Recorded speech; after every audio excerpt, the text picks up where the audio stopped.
আজি পবিত্ৰ ভাদ মাহৰ প্ৰথম দিন। হৰিনামৰ ধ্বনিৰে মুখৰিত সমগ্ৰ ৰাজ্য। ইয়াৰ বিপৰীতে পশ্চিম যোৰহাটৰ এৰালতলীত দেখা গৈছে এক বিৰল দৃশ্য। অসমখন যে প্ৰকৃত শংকৰ আজানৰ দেশ সেয়া প্ৰমাণ কৰিলে মবন্দা এৰালতলীৰ নিবাসী ৰহিদাস সমাজ আৰু মুছলমান সমাজখনে। আজি ভাদ মাহৰ প্ৰথম দিনটোতে উপেন ৰহিদাসে দান দিয়া ৩ কঠা মাটিত নিৰ্মাণ হ'বলগীয়া নামঘৰৰ লাই খুঁটা স্থাপন কৰা হয়, য'ত মণিকূটৰ খুঁটা দান কৰে ৰহিদাস সমাজখনে আৰু লাই খুঁটাটো দান কৰে মবন্দাৰ ৰিজু হুছেইনে। মবন্দা এৰালতলীৰ এই ইতিবাচক চিন্তাক এতিয়া ভিন্নজনে আদৰণি জনাইছে।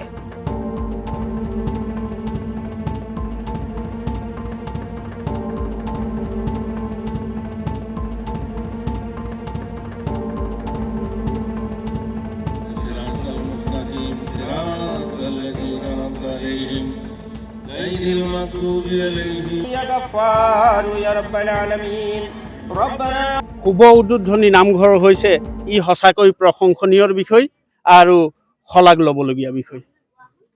সকলো একগোট হৈ প্ৰথমতে আমি উপেন ৰহিদাসক ধন্যবাদ জ্ঞাপন কৰিব বিচাৰিছোঁ। তেখেতে আগন্তুক ইয়াত ভাগৱত পাঠ কৰিছিলে। সেই ভাগৱত যেতিয়া পাঠ হৈছিলে তেতিয়া আমাৰ মুছলমান সমাজৰ লোকক তেখেতে নিমন্ত্ৰণ কৰিছিলে। আমি ইয়াত আহিছিলোঁ, উপস্থিত হৈছিলোঁ। তেখেতৰ এই মিলাপ্ৰীতি যিটো প্ৰচলন তেওঁ চলাই আছে, আমি খুব আনন্দিত হৈছোঁ। আজি তেখেতে যি নামঘৰ ইয়াত স্থাপন কৰিলে আৰু লাই খুঁটা আৰু মণিকূট খুঁটা যি স্থাপন কৰিছে, আমাৰ মুছলিম সমাজৰ লোকসকলে আহি যি ইয়াত সহায় সহযোগ আগবঢ়ালে, লগত তেখেতলোকেও আহি পেলাই ইয়াত আমাৰ লগত সহায় সহযোগ কৰিছে। সেই গতিকে মই অসমবাসী ৰাইজক এই মিলাপ্ৰীতিৰ এই ভাৱটো যাতে সকলো মনত যাতে জাগৃত হৈ উঠে। ভাদ মাহত যি আমাৰ নামঘৰ স্থাপনৰ কাৰণে দুটাকৈ খুঁটা স্থাপন কৰা হ'ল, এই সকলোখিনি বক্তাই কৈ দিয়া হৈছে। মই বিশেষকৈ এটাই কথা ক'বলৈ বিচাৰিছোঁ, সকলো ধৰ্মতে ভগৱানক পাবলৈ হ'লে ভগৱানক ভয় কৰিব লাগে। ভয় কৰিলে ভগৱানক পোৱা যাব।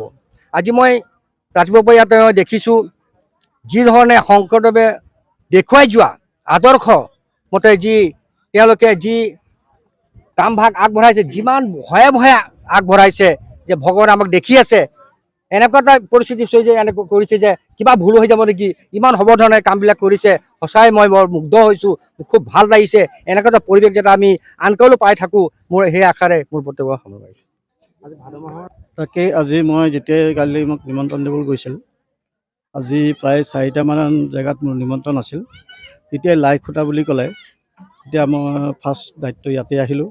আৰু ইয়াত আহি আমি সকলো মবন্দা ৰহিদাস জাতিৰ যিখিনি ৰাইজে আহি ইয়াত সহযোগ কৰি, আৰু লগতে মুছলিমসকলৰ যিটো এটা ইয়াত লাই খুঁটা সময়ত যিটো তেওঁবিলাকে নিজৰ এটা আল্লাহে ঈশ্বৰ বুলি যিটো তেওঁবিলাকে গাইছে, বিৰাট ভাল লাগিলে। এই মিলাপ্ৰীতিটো যেতিয়া আমাৰ থাকিব, তেতিয়াহ'লে ইছালে আল্লাহ তেৰি নাম চাবকো সন্মতি দে ভগৱান, ওপৰত এটা বক্তাই কৈ গৈছে। এই কথাকেইটা যদি আমি মানি চলিম, তেতিয়া আমাৰ পৰা কেতিয়াও মনত ভেদাভাৱ নাথাকিব।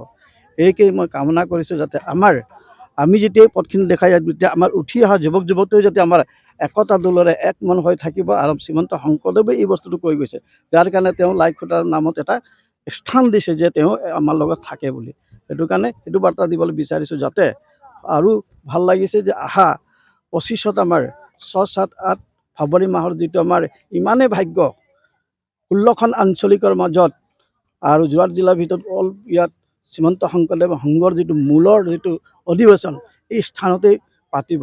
এতিয়া ইয়াতকৈ এই ওচৰ চুবুৰীয়া মানুহৰ ইমানেই ভাগ্য, 4 দিন ইয়াত মানে জগমগ হৈ থাকিব, হৰিধ্বনিৰ নামৰে গোটেই মানে একদম ধ্বনি হৈ থাকিব। সেইটো কাৰণে ইয়াত থকা যিসকল ভকত বৈষ্ণৱ যে পাইছে, তেওঁবিলাকে কোটি কোটি তেওঁবিলাকৰ ভাগ্য বুলি ভাবিছোঁ। পূৰ্বজন্মৰ ভাগ্য নহ'লে যোৰহাটৰ পৰা সুমিত দাসৰ ৰিপৰ্ট, E24 লাইভ ব্ৰেকিং।